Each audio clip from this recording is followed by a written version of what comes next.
هدوقها قبلك يا شيخ. هجيب نجار انت ونازله ايه؟ انت زئبه؟ اهلا اهلا يا مستر جوني، نورت المكان. اهلا بيك. ايه ده؟ انت عرفته ازاي بالنضاره والقمطه؟ ده متنكر جدا. مستر جوني ده علامه، ونخبى وشه وكفايه جسمه. ما قلتش حاجه. ها تاكلوا ايه؟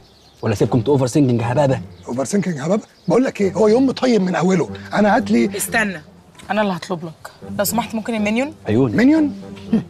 بيبقى اصفر وبياكل موز وبيقعد يقول بنانا بنانا. ما تقولي منيو عادي، قوليها. انتوا لسه بتقولوا منيو؟ لا لسه قدام احنا. معلش قدام.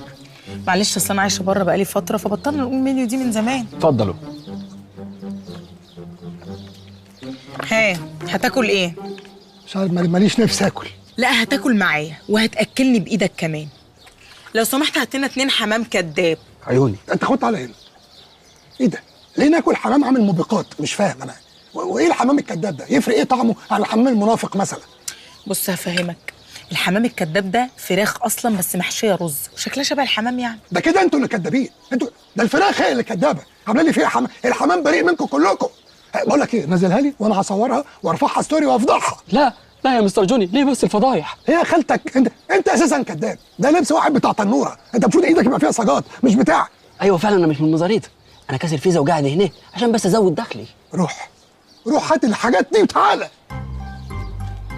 ايه ده بس وروق كده، مالك؟ اشترك في باقات واتشت الشهرية بتبدأ من 14 جنيه و99 قرش، وباقات سنوية بتبدأ من 149 جنيه و99 قرش.